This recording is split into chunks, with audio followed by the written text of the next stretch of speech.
संत ने किसान को समझाया कि किन बातों से हमारा लक्ष्य दूर रह जाता है।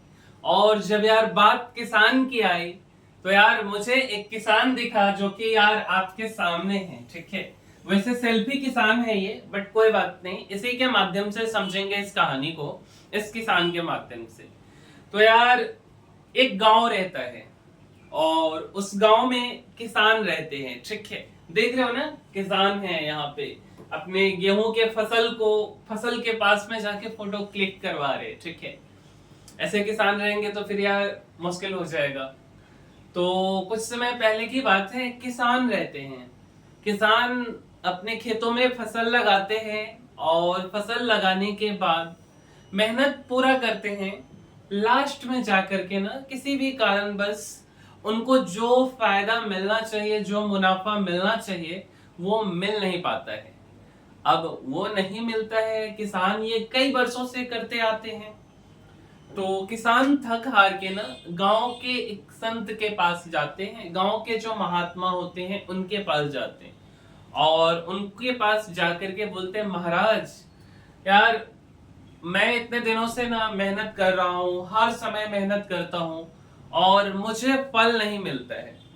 तो फल नहीं मिलता है तो संत कहते हैं कि देखो ऐसा है कि अभी आप अपने घर चले जाओ और कल मैं आपके घर आऊंगा, क्योंकि गांव के ही संत रहते हैं, तो मैं आपको बताऊंगा कि इसके पीछे क्या वजह है। तो वह किसान ठीक है बोल के घर चला जाते हैं ना, और ये जो किसान है ये किसान घर चले जाते हैं। फिर कल होकर के क्या होता है ना कि संत घर आते हैं किसान के। जब संत घर आते किसान के तो किसान अपने घर पे नहीं मिलता, क्योंकि किसान है तो अपने खेतों पे मिलते हैं।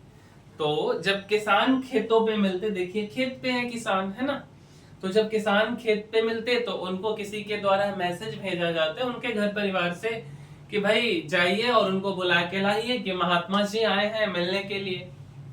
तो किसान के पास ने कुत्ता भी रहता है, आप देख सकते हो कि किसान है और किसान के पास एक कुत्ता भी है। तो किसान अपने कुत्ते के साथ अपने घर की तरफ आते हैं। तो जब किसान महात्मा जी के पास, महाराज जी के पास पहुंचते हैं, फिर महात्मा जी एक चीज ऑब्जर्व करते हैं कि किसान जो है वह थका हुआ नहीं होता है, वह नॉर्मल अवस्था में होता है। और जो महात्मा जी हैं, महाराज जी हैं, वो यार देखते हैं कि उसके साथ जो कुत्ता होता है ना, वो कुत्ता हाँफ रहा होता है, काफी थका हुआ होता है, टायर्ड होता है। तो महात्मा जी किसान से पूछते कि भाई दोनों आदमी एक ही दूरी को ट्रेवल करके आए हो, फिर ये तुम्हारा जो कुत्ता है ये काफी थका थका सा लग रहा है और तुम तो नॉर्मल खुश हो। तो महाराज जी बोलते, किसान बोलता महाराज जी को कि महाराज जी देखिए, कुत्ता जब आ रहा था ना रास्ते में, तो जितने भी जगहों पे दूसरे कुत्ते मिले हैं उनके खेत के हर एक मोड़ पे, हर एक आरी पे, सब जगह पे वो भौंका है, उससे लड़ाई किया है, फालतू का चिल्लाया है, इसलिए यह थक गया है और मैं सीधे रास्ते से आया हूं। तो महाराज बोलते कि भाई यही चीज तेरे को अपनी लाइफ में करनी है कि जब तूने किसी लक्ष्य को डिसाइड किया है, जब तुझे अपने लाइफ में कहीं जानी है भाई, तो उसके हिसाब से काम करना। कोई लक्ष्य बनाया है तो बाधा आएंगी ही आएंगी, लेकिन इन बाधाओं से बचना है, काफी चीजें आएंगी। संत ये चीज ना नॉर्मली नहीं, गंभीर स्वर में कहते कि यही जीवन का सच है कि जब हम अपने लक्ष्य की ओर बढ़ते ना, तब रास्ते में अनेक भटकाव आते हैं। जैसे आपको लोभ हो जाएगा, गुस्सा आएगा, ईर्ष्या होगा, आलस आएगा, लेकिन अगर हम हर एक छोटी सी बातों की प्रतिक्रिया देते रहेंगे तो थक जाएंगे और अपने लक्ष्य तक नहीं पहुंच पाएंगे। मीन्स हमारा केवल एक ही लक्ष्य होना चाहिए, एक ही फोकस होना चाहिए, है ना।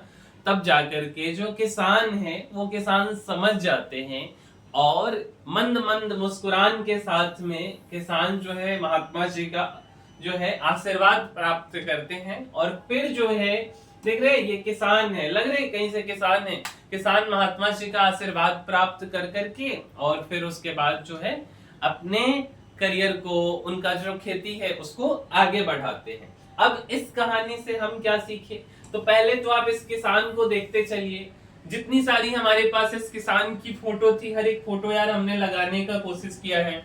कभी जो किसान है वो गन्ने के खेत में है ना, कभी गेहूं के, कभी धान के खेत में, कभी सरसों के खेत में किसान दिख रहे। बताइए ये किसान का लक्षण है, हेडफोन लगा करके जो है फोटो खिंचवा रहे हैं, ठीक है। कभी केले के खेत में है किसान, ये देखिए। कभी जो है 10th पास होने के बाद वाले ये किसान दिख रहे, ठीक है। किसी पेड़ के पास जाकर के फोटो खिंचवा रहे, गांव में इसको सिम्मर का पेड़ बोलते। फिर देखिए कितना चिंतित है ये किसान कि पॉकेट में हाथ लगा करके खेत के मेरों पे खड़ा है और सोच रहा है कि क्या लगाए, है ना। तो ये किसान है, गन्ना लगा हुआ खेत में, गन्ने कटवा रहे किसान, ठीक है, फोटो खिंचवा रहे। फाइनली आते हैं यार, मस्ती मजाक तो होती रहेगी, बट फाइनली आते हैं कि इस कहानी से हमने 5 क्या क्या चीजें सीखी हैं। सबसे पहला सा चीज, लक्ष्य पे केंद्रित रहना काफी जरूरी है। जो भी लक्ष्य हमने डिसाइड किया है, जो भी गोल हमने बनाया है मेरे भाई, वह गोल पे ना फोकस्ड रहना पड़ेगा, ठीक है। संत ने किसान को समझाया कि ध्यान सिर्फ लक्ष्य पर देना चाहिए। जैसे किसान सीधे रास्ते से आया और थका नहीं, वैसे ही हमें भी जीवन में सीधा रास्ता चुनकर लक्ष्य की ओर बढ़ते रहना चाहिए।